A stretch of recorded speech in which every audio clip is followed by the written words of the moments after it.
que você compartilhe seus ensinamentos, seus tantos anos aí de perambulação pelo mundo todo aí, em grandes obras, lutando aí para fazer o concreto cada vez mais bem feito, cada vez mais racional. E uma coisa que eu admiro é que eu sempre pergunto às pessoas assim, cite algum engenheiro que seja uma inspiração para você. E o seu nome já foi citado algumas vezes aí em resposta a essa pergunta que eu faço, o que mostra que seus colegas aí o têm em grande conta aí do ponto de vista de ser um grande engenheiro. É que nem nota de R$1. Todo mundo conhece, mas vale pouco. Bom, para quem não conhece, Francisco Andriolo é um dos maiores consultores do Brasil aí na área de concreto. Tem muita experiência, ele pode explicar onde começou, como foi o início da carreira dele. E ele me deu um número aí que ele já fez serviços em mais de 30 países, né, Andriolo? Ou eu entendi mal? 36. 36 países, 150 projetos aí pelo mundo afora, incluindo as maiores usinas hidrelétricas. E nesse bate-papo de hoje, ele me pediu para falar mais sobre a questão de materiais, da concepção das barragens. Então, eu vou ficar mudo aqui, Andriolo, eu vou lhe passar a palavra e você pode apertar aí no share screen ou compartilhar a tela e nos guiar ao longo desse bate-papo aí. Tá bom.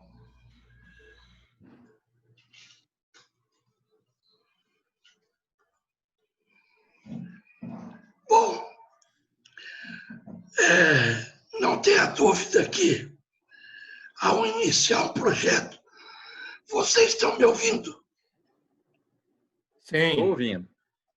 Eu vou contar que eu tive que tirar um câncer da corda vocal o ano passado. Então, minha voz vai ficar assim, tá? Mas tá tudo bem. Então, quando a gente começa uma obra, a primeira pergunta é o que você quer, o que você tem. Andriolo, se você puder botar no modo de apresentação, fica melhor. Ah, tá. Isso, aí. É o que você quer, o que você tem e que você sabe. São as 3 perguntas básicas. Independente do tipo de obra. Isso tudo eu abordo num dos meus últimos livros, Concrete Using a Sustainable Way. Está disponível na internet, na minha parte, grátis. Então, em qualquer lugar que você for trabalhar, primeira coisa, o contrato. Certo?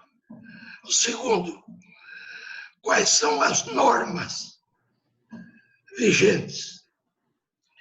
Eu lembro que a STM é a mais antiga e a mais copiada no mundo.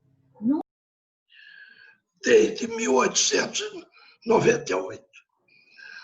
A norma brasileira começou em 40 e as normas do Eurocode começaram em 2001.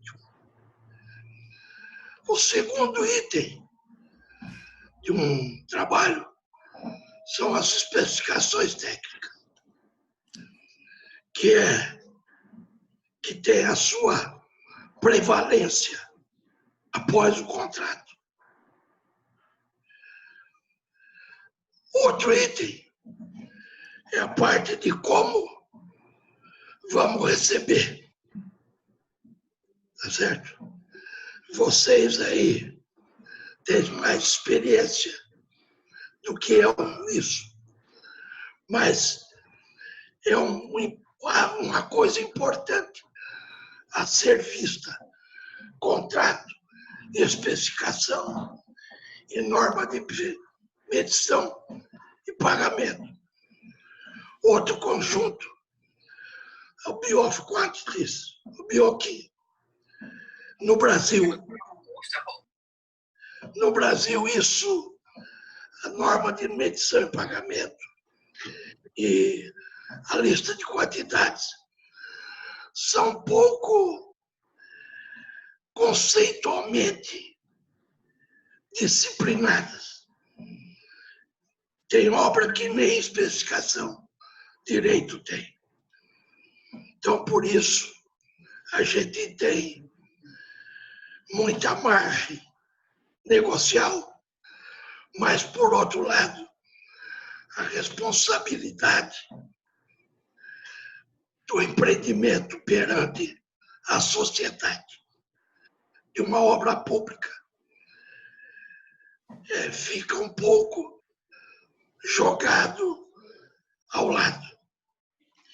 E por isso mesmo, eu estou escrevendo mais um livro, que deve ficar pronto aí por agosto, que é sobre segurança de barragem. O que eu tenho visto nos últimos anos é a falta de gestão do conhecimento. Você pega as empresas, não só brasileiras, internacionais, os profissionais que estão na empresa são dedicados, conhecedores, gentis, porém não têm gestão do conhecimento. Ninguém sabe decidir. Isso é um problema sério. Então, a primeira coisa, após a parte documental, é nós sabermos o clima da região. Isso afeta não só as defesas de projeto, como as providências de proteção às construções e ao pessoal. Então, pouca gente dá razão a isso. Eu participei de uma obra no Canadá, lá no nordeste do Canadá, que só para fazer a casa de força construíram um galpão para proteger do clima. Isso, sem dúvida, tem o seu custo e as suas dificuldades. O outro item é a parte de geologia e a parte específica da existência dos materiais e a tipologia desses materiais. Aí tem alguns exemplos de rochas fraturadas, de aluviões, só para dar um arcabouço maior. Olhando ao nosso cenário brasileiro,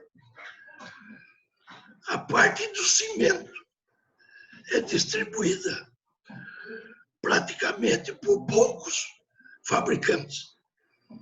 Então, às vezes, nós, engenheiros, pensamos assim, eu vou lá fazer um contrato com aquele grupo cimenteiro, mas pensando que nós vamos dominar alguma coisa. Esse pessoal cimenteiro sabe muito e tem um domínio técnico muito grande. Então, nós temos que aprender a lidar com eles, porque eles são astutos, eles sabem de tudo. E se nós não soubermos um pouco do que queremos, nós podemos ficar enrascados. Além do que, a parte comercial está tudo cartelizado, do México até a Argentina.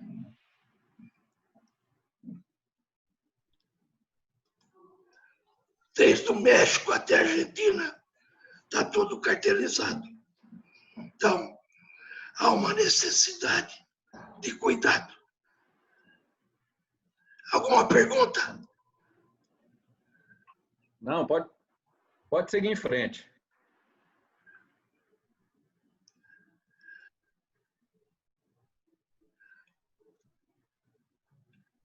Se nós olharmos a STM, que é a que tem maior profundidade na especificação, vocês veem que tem 3 especificações. E o Eurocode, que está aqui à esquerda em cima, só tem uma. Mas o Eurocode, nessa única, tem quase 30 tipos de cimento.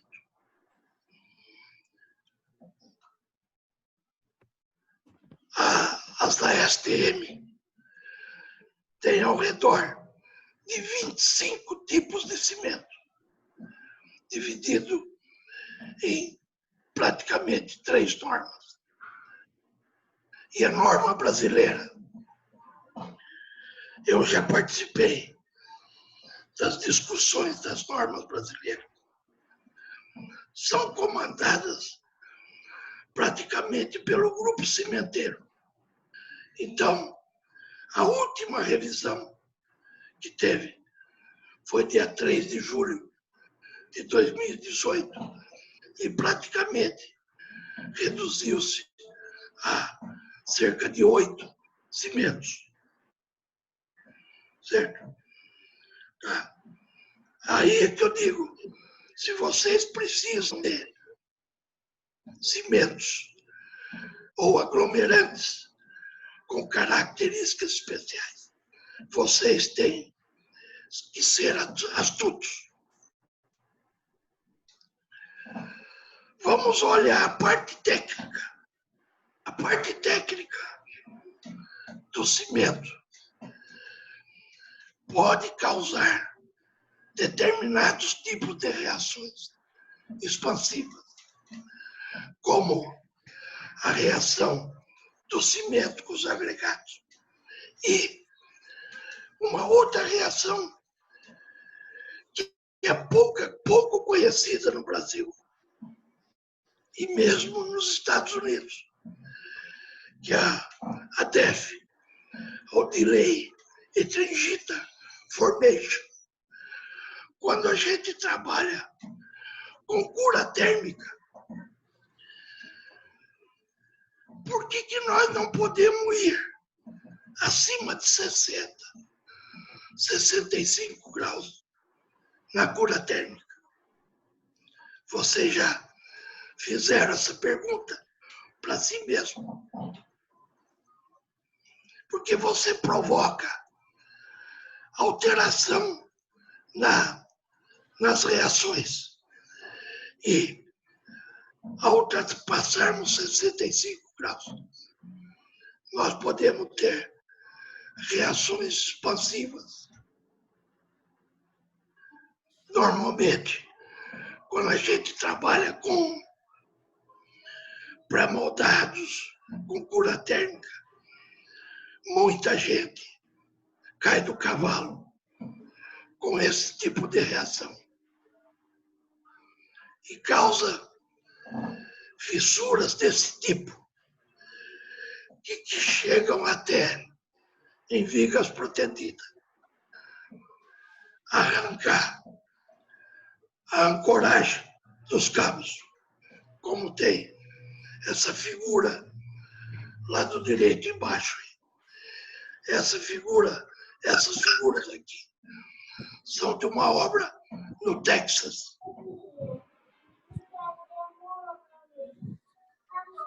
Isso aqui são dormentes da Ferrovia Norte-Sul, em trechos das 4 maiores construtoras brasileiras, com esse tipo de fissuração.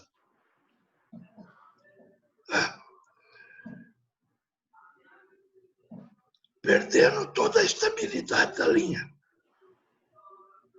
Certo? Recém-construída.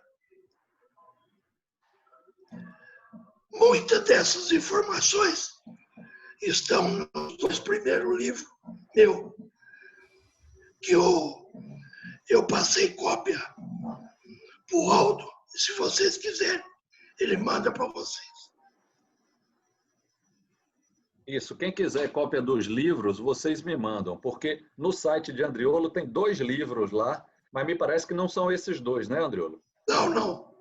Os 2 pode fazer o download direto. Quem tiver computador bom, quem tiver computador de vagabundo, vai demorar para fazer o download. E esses outros que eu mandei para você já estão esgotados, mas você pode mandar as cópias. Tá, eu mandarei aí para quem tiver interesse. Eu depois mando aí. Tá. Outro material que ocupa de 70% a 80% do concreto, em volume ou em peso, são os agregados. Então, os agregados também, eles não são inertes totalmente. Aí tem uma figurinha mostrando genericamente as porcentagens de uso dos materiais no concreto. É nós sabermos, então, primeiro, as fontes de agregado que nós temos. Tá? Tem os agregados naturais e aqueles que são manufaturados pelas britagens. Aí depende do tipo de rocha que nós temos e da mineralogia. Nós podemos ter boas e más reações com o cimento. Tem até uma pergunta aqui. Existe alguma maneira de minimizar a reação álcali agregado? Qual é o cuidado para reduzir reação álcali agregado? É usar uma vacina. A vacina pode ser um material vulcânico, tá? A cinza vulcânica. Pode ser a cinza volante produzida que é o byproduct das termoelétricas. Pode ser o diatomito, que tem que ser processado, ou pode fazer a pozolana a partir de uma argila calcinada. Tudo depende da mineralogia de cada um. Então, o primeiro passo que a gente tem que dar, não conhecendo, é usar um cimento pozolânico ou um cimento de alto forno. Se você for trabalhar numa obra de local remoto, mas que não tenha tempo de fazer as buscas laboratoriais, é partir para o cimento que seja inibidor da reação.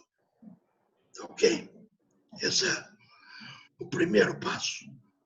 Se você tem tempo, e aqui tem uma infelicidade nas obras grandes, os projetistas ficam aí 10, 20 anos estudando a obra, mas raramente tem um estudo bem feito sobre os materiais.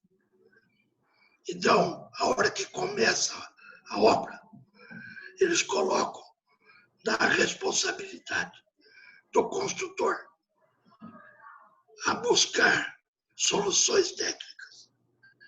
Então, isso, nós devemos considerar isso no aspecto legal, contratual e de claims, porque você foi contratado para fazer a obra.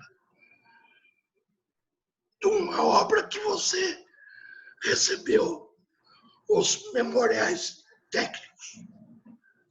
Tá? Isso é muito comum acontecer no Brasil.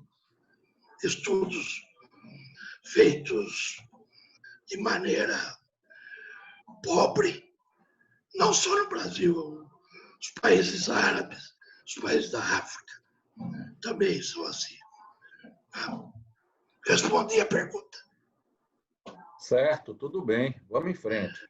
Uma outra solução é saber se a própria rocha que vai produzir o agregado tem a mineralogia adequada para você pulverizar esse agregado e usar como inibidor da reação. O Jim está rindo aí já, porque Angola nós usamos isso. Tá? A vacina pozzolânica nada mais é do que usar um material reativo, porém numa finura elevada. Então você processa a reação só como a superfície é quadrática com o diâmetro, você tem uma superfície de contato muito grande. Então as tensões que provocam as expansões são minoradas. Ok? É um processo químico, físico, mas que não impede a reação. A reação existe, só que a causa da reação, a consequência, melhor dizendo, é muito melhor, porque você tem uma superfície de expansão muito grande e a pressão de expansão torna-se menor. Está entendido? Esse processo de usar o pó de pedra como elemento inibidor, nós desenvolvemos no laboratório de Itaipu e durante a construção de Capanda, os soviéticos ficaram surpresos com os nossos conhecimentos, porque eles tinham usado isso na década de 50, pós-guerra, na Sibéria, para as grandes obras da Sibéria. Certo. Ô, Andriolo, eu tenho uma pergunta aqui. O CP4 é suficiente para combater a reação álcali agregado? Você tem que verificar, porque se o agregado, a curva de evolução, dependendo da mineralogia do agregado, ela pode ser uma curva muito elevada às primeiras idades, ou pode ser uma curva como assintótica, muito lenta. Tá? Então, tem reações que se dão aí em 6 meses. Então, a vacina tem que ser eficaz.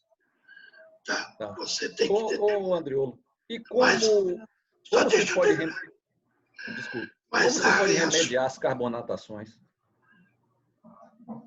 Carbonatações como?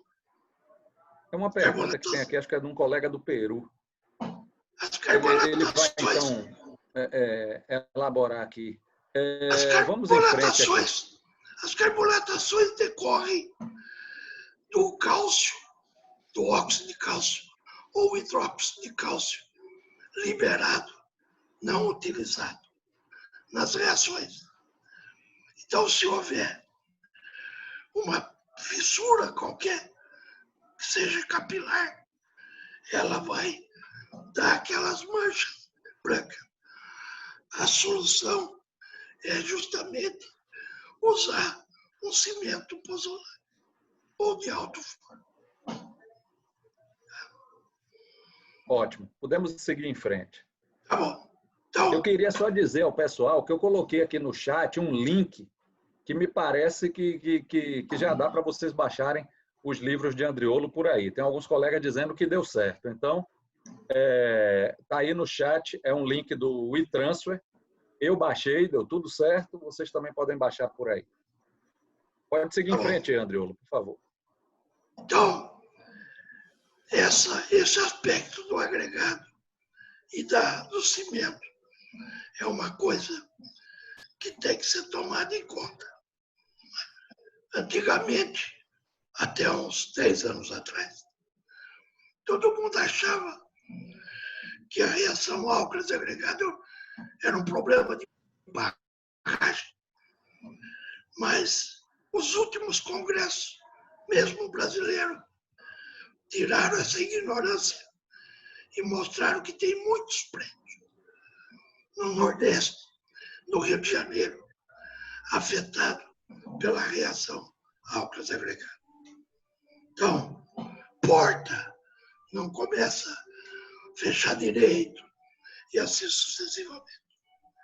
Ok?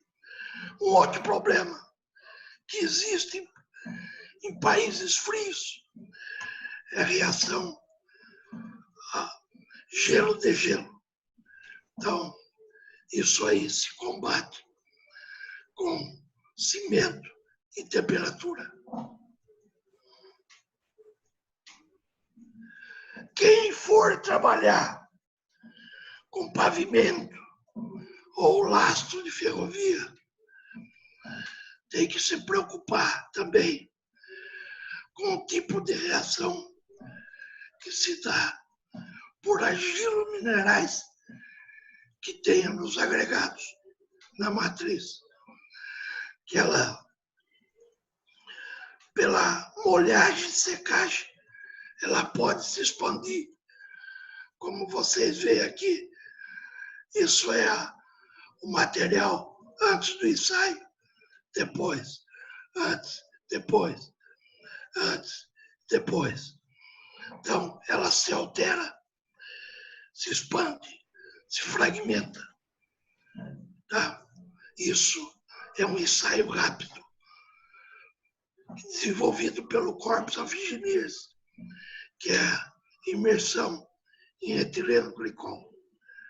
Ele, em alguns dias, mostra esse tipo de reação, ao invés de colocar no ambiente para molhar e secar. Se esse material tiver dentro de um concreto, isso é menos prejudicial. Mas se nós usarmos para um hip-rap, para uma transição de barragem, para um lastro de ferrovia ou por um pavimento, nós podemos estar sujeitos a essa deterioração. Olha aqui um exemplo. A jazida, a amostra da jazida, a fragmentação em laboratório e a fragmentação no enrocamento, no pseudo-enrocamento.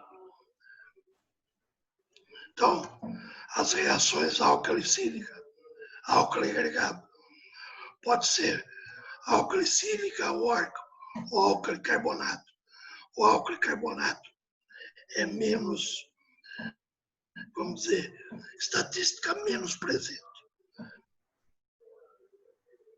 Aí alguns exemplos fotográficos. Aqui o tipo da reação Esse halo escuro é o gel expandido. As fissuras, aqui a sedimentação, e aqui uma obra construída nos Estados Unidos, Fontana, cuja reação apareceu quase 20 anos, foi percebida. Entre ela existir e se perceber, tem muito tempo e muita ignorância envolvida. Então, a barragem está lá, tiveram que fazer abertura das juntas para deixar ela expandir. Aqui outras fotos. Isso aqui é lá de Fontana. Isso aqui é de uma obra do Biró Fercamejo, que depois que tiraram o testemunho, deixaram o testemunho protegido climaticamente e o gel prosseguiu crescendo, como está aqui. Aqui é o ensaio da barrinha, que se vê em laboratório. Isso aqui é um cemitério que eu montei em 1972, na CESP. E todo mundo com quem eu trato sobre a reação não acredita. Então eu levo lá para ver. Isso aqui tem quase 50 anos. Então tem testemunhos com vários cimentos brasileiros, vários agregados, com e sem pozolado. Então, é um mostruário vivo.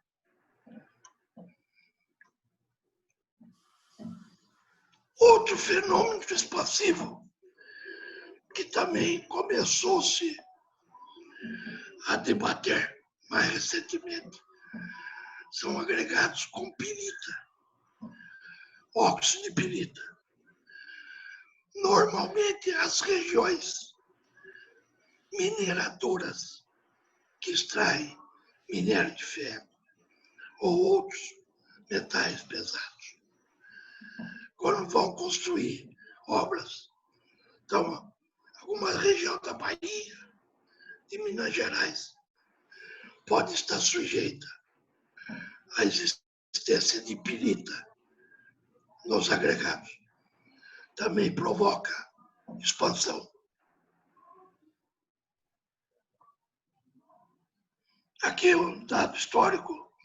Quem viveu nos Estados Unidos e conhece essa ponte que foi tombada pelo patrimônio histórico, acho que é na Rua 6, tem um viaduto que ela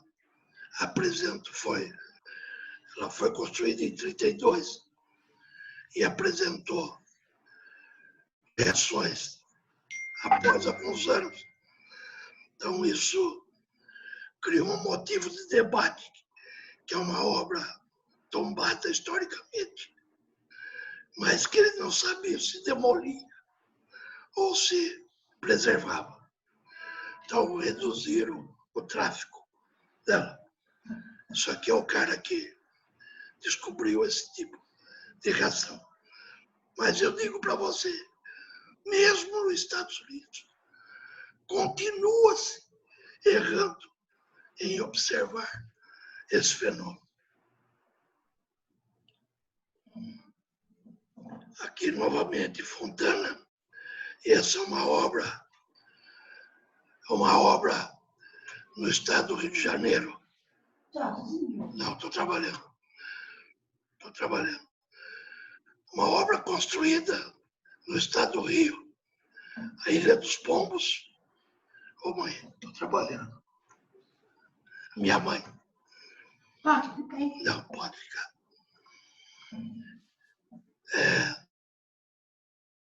Afetado pela reação álcalis agregada. E a projetista, antes de botar em concorrência, fez um relatório que a obra não tinha problema de reação álcalis agregada. Então, isso causou problemas na contratação e na execução dos reparos. E ainda persiste. Aqui são algumas obras de pontes no Texas, no Canadá, uma usina no Canadá. E aqui embaixo, um vertedouro na Argentina. Tá? Então, as comportas ficam travando no caso lá da Ilha dos Pombos.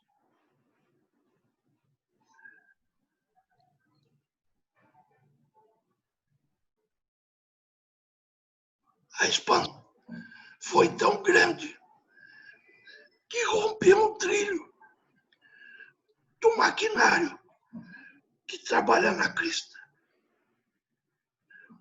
Por causa da massa do concreto e a quantidade de esforço. Bom, pessoal, aí está meu currículo fotográfico. Esse primeiro bate-papo, eu enfoquei a parte dos dois materiais mais importantes.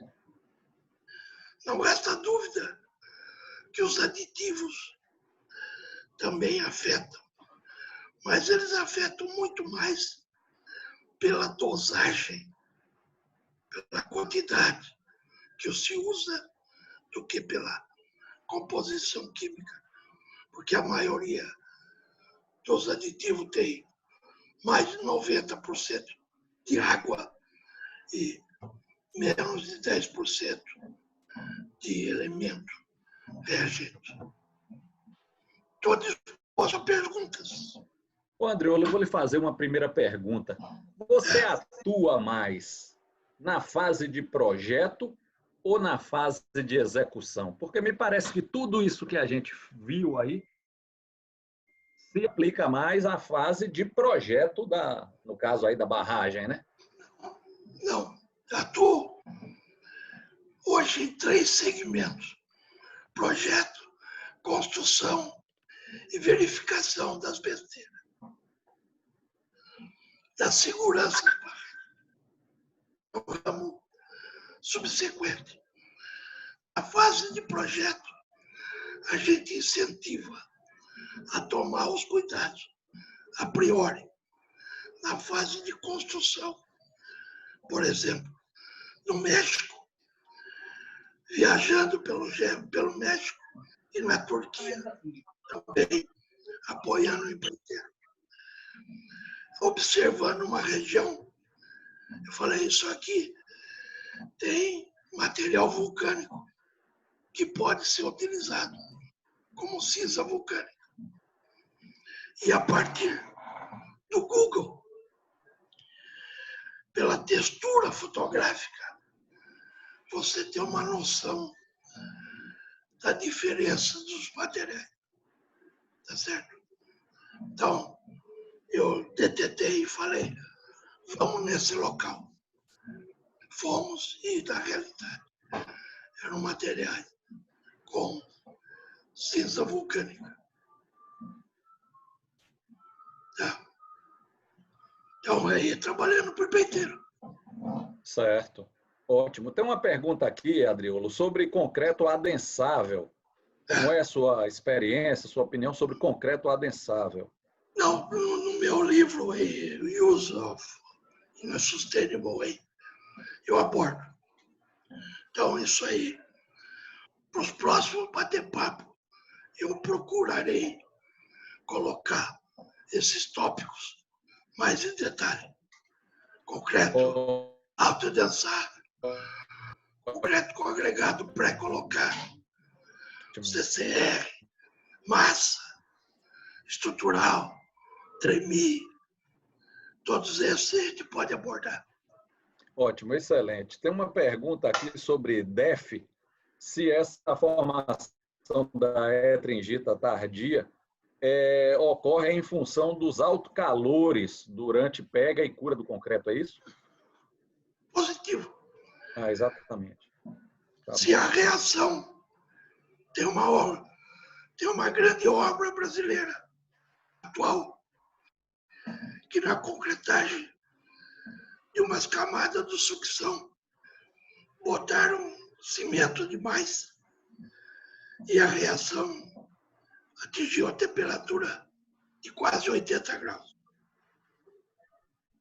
Tá? Então, aconselhamos a verificar se tinha formação de etringita tardia. Mas aí, verificando a composição química do cimento, verificou que ela não tinha potencial para isso. Tá? Excelente. Alguém quer fazer mais alguma pergunta? Nós temos aqui pessoas perguntando ainda sobre os livros, eu já enviei o link aí. Tem uma pergunta aqui. Pavimento rígido sobre base de CCR. É necessário algum tratamento sobre o CCR? É uma junta de construção. Certo? Mas toma atenção no seguinte: qualquer elemento rígido sobre base deformável acarretará trinca. Correto? Então, não é o fato do concreto rolado, é o que está debaixo do concreto rolado. Certo. Ok? Certo. Deixa eu ver se tem mais alguma pergunta aqui, o colega. O concreto rolado, quando a gente for abordar ele, o concreto rolado veio para simplificar e não para permitir fazer porcaria. Há uma, pelo menos na nossa cultura, simplicidade significa deixar de fazer. Não é isso. Ok? Tá? O concreto rolado foi desenvolvido teoricamente a partir do Jerome Reifel, da Universidade de Berkeley. E a ideia básica dele era usar o solo cimento como elemento resistente para construir barragem. Tá certo? Aí que derivou um pouco para o concreto, o roller compact, concreto. Mas a ideia, e que eu persigo essa ideia, porque o Brasil tem uma grande quantidade de região com solo arenoso e as nossas barragens, na média, estão ao redor de 60 metros de altura, pela nossa topografia. Então, isso significa que as tensões efetivas atuantes numa barragem de 60 metros são muito baixas. Então, um solo cimento aí com 100 quilos por metro cúbico já suportaria essas cargas efetivas. O que nós temos que cuidar, e que muita barragem de concreto rolado não cuida, é o elemento de estanqueidade. Como é que é a face? Tá certo? Então, praticamente, um grande número de problemas que nós vemos nas barragens de concreto rolado em países que não cuidaram de fazer bem feito é a face. Ótimo. Eu tenho uma outra pergunta aqui, ó. Tem alguém dizendo que a barragem de Saco de Nova Olinda foi uma das primeiras a usar CCR. Inclusive, tem aqui a presença do Jin Chen Kim, que foi dessa obra aí, Saco de Nova Olinda. muito tempo atrás aí, que realmente foi uma das primeiras aí do Brasil a usar CCR. A primeira barragem no Brasil a foi a usar primeira. essa água envolvida. Mas a primeira aplicação do CCR não foi em Nova Olinda. Onde foi, Andriolo? Foi nos galpões da oficina mecânica da Itaipu. De Itaipu. Tá. Ótimo. Mas não foi barragem. Eu não sabia. Tá no livro. Tá bom. Ô, Andriolo, é recomendável o uso de fibras em pavimento rígido, por exemplo, de um pátio de aeronaves? Que tipo de fibra? Que tipo de fibra? Pois é. Tipo Ele de fibra. não disse aqui. Existe também um new fashion, uma novidade, é usar fibras de polipropileno. Isso aí tem estudos que nem a hidroxicloroquina, a favor e a contra. Porque a fibra de plástico, ela não tem aderência superficial. É um plástico, certo? Então, ela não trabalha da mesma forma que a fibra metálica. Tá. Ok? A fibra de polipropileno, ela auxilia muito nas reações que processo imediatamente que lança o concreto. Retração por secagem, coisas que dão trincas superficiais. Mas o conceito da fibra metálica é tornar a ruptura menos catastrófica. Então, ela foi estabelecida tecnicamente para permitir que uma estrutura trinque sem colapsar. Por isso que ela foi usada primeiro em túnel, que ela dá uma capacidade de alongamento na ruptura maior. Entendeu? Ótimo. Bom, Andriolo, a gente está chegando ao final aqui da nossa conversa. Vocês que dizem, eu estou aqui. Tá. Se vocês aí de casa quiserem fazer, bom, de casa, porque eu estou imaginando que está todo mundo em casa essa hora e dia de sábado. Se vocês quiserem fazer mais perguntas, a gente vai ter aí outras jornadas com o Andriolo para a gente seguir aí. Hoje foi materiais, depois a gente fala de projeto, de execução. Eu queria lhe fazer uma pergunta, Andriolo. Como foi a sua formação como engenheiro de concreto? Você fez mestrado, você é um autodidata, você teve alguém que lhe puxasse pela mão? Como foi isso aí? Não. Quando estava me graduando, eu tinha 3 empregos disponíveis. Ficar dando aula aqui em São Carlos, em concreto, porque eu fui aluno de razoável para bom em concreto, em estrutura metálica. Uma outra oferta de emprego foi da IBM. Mas as minhas férias, eu passava muito no Rio de Janeiro. Solteiro, mulherada, festa. Então, eu falei, eu vou trabalhar na IBM se for para o Rio de Janeiro. Não, a IBM queria que eu fosse para Sumaré, aqui perto de Campinas, que eles estavam abrindo uma fábrica lá. E a outra oferta de emprego foi a CESP, Ilha Solteira, Jupiá. E essa eu fui para lá dia 22 de dezembro de 69.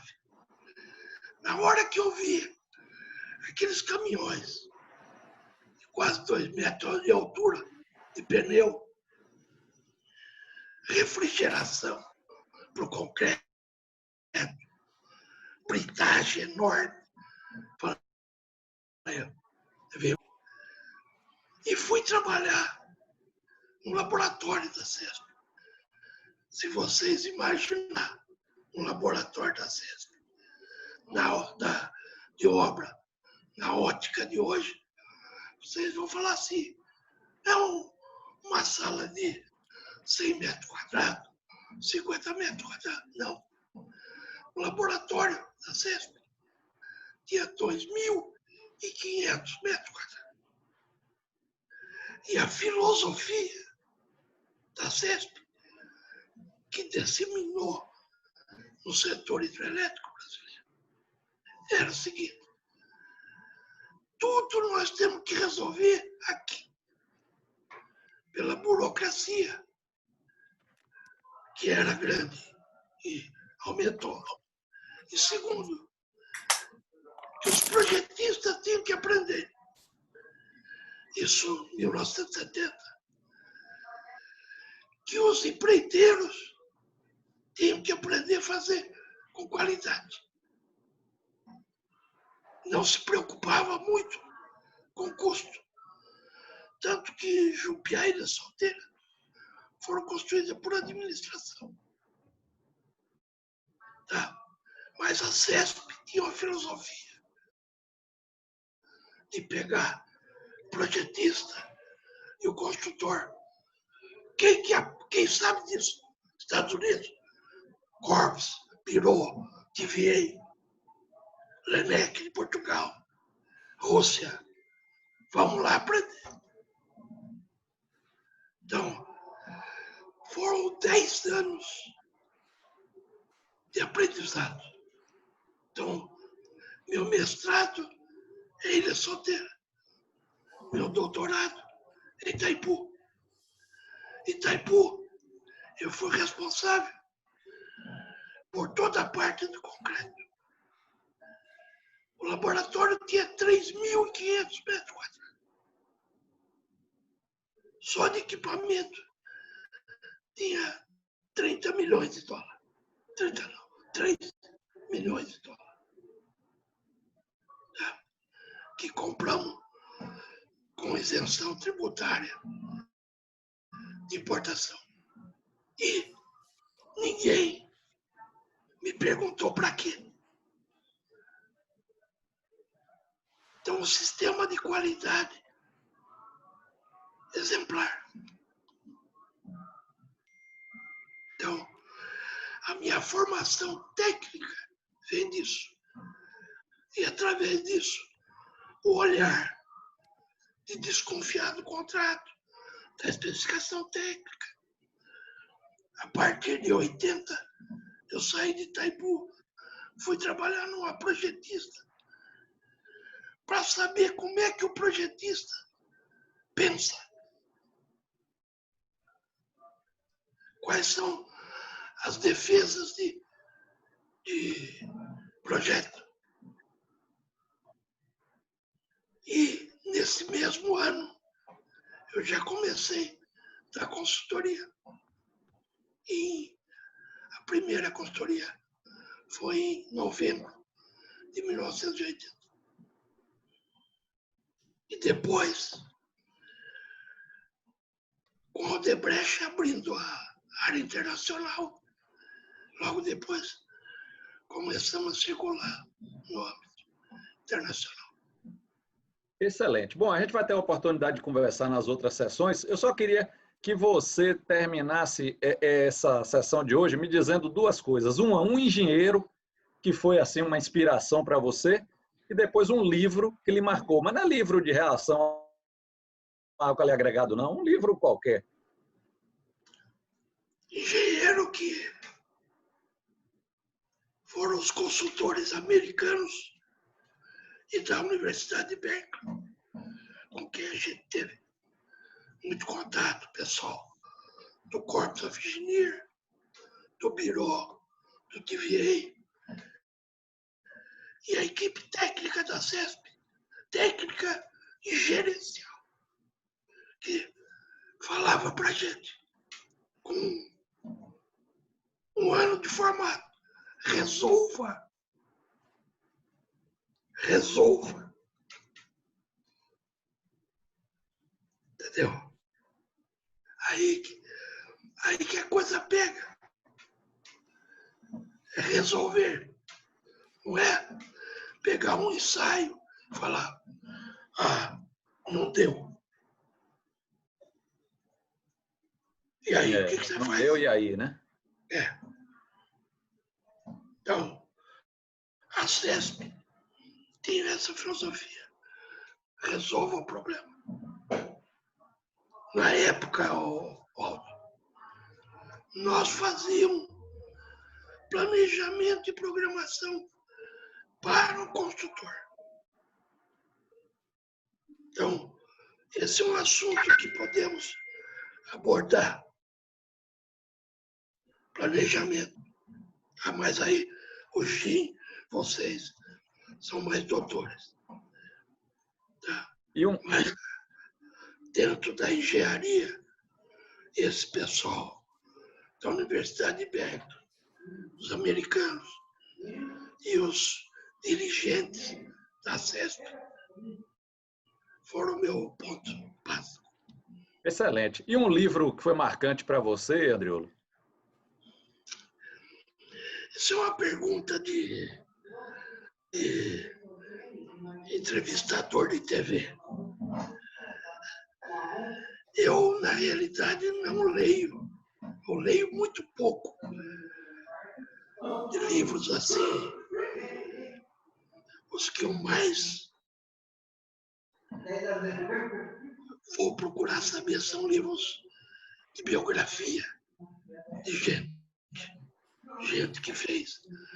O Lee Iacocca, americano, que tirou a Chrysler e a Ford da falência. Tá? E aquele francês que foi presidente do Marseille, fugiu o nome, Tapia, alguma coisa. O Rolim Amaro, da DAN. Mas você tem uma noção, no início da pandemia aqui, eu fiquei organizando meu acervo técnico, acervo ali, referência bibliográfica que eu tenho. São 7.000 livros e papers técnicos. Então não dá tempo de ler sobre filosofia. Mas um livro que eu acho que todos devem ler são o De Arquitetura, do Marcos Vitruvius. Ele consta na introdução do meu livro de Concrete Use in a Sustainable. Foi um livro escrito, as primeiras escrituras dele, nos anos 40, depois de Cristo, no Império Romano. É o pai da arquitetura, né? O que, na realidade, é um livro de como você tem que pensar para fazer uma obra. Conhecimento da topografia, dos materiais, da água, do local, do ambiente a quem destina, certo? Até a preocupação de registro.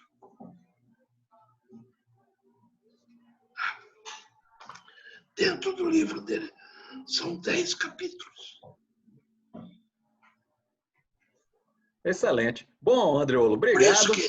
Por isso que você tem obra do Império Romano ainda sendo usada. Tem 2 barragens em Mérida, Proserpina e Cornal, que estão abastecendo a cidade de Mérida. Não tinha instrumentação. Tá ótimo, excelente. Bom, eu vou ficar então quando a gente desligar, vou marcar com o Andriolo a segunda rodada E nós avisaremos a todo mundo aí pelas redes sociais. Andriolo, muito obrigado aí. Hoje, onde é que você está? Eu estou aqui na Califórnia, Los Angeles. Oh, você conhece a ponte da Rua 5? 6. Da Rua 6. A Rua 5 é Não, a Rua Rio 6. de Janeiro. Andriolo, só uma pergunta. Você está participando da usina reversível que estão construindo em Abu Dhabi, na Arábia Saudita? Não, eu tive em 3 obras na Arábia Saudita. Mas essa aí não. Uma das construtoras é a empresa turca para a qual você deu consultoria em barragens de concreto compactado, entre elas. A Nurol. É? É a Nurol. É. E eles estão fazendo uma usina reversível, bombeamento e usina hidrelétrica. E tem 2 barragens, além das obras civis, tem 2 barragens de concreto compactado com 70 e 30 metros de altura. Reservatórios pequenos e começaram agora em janeiro deste ano. Não estou dando, mas eu conheço o pessoal da Nurol. Já dei apoio para eles. É isso aí. Mas felicidades aí na Califórnia. Obrigado.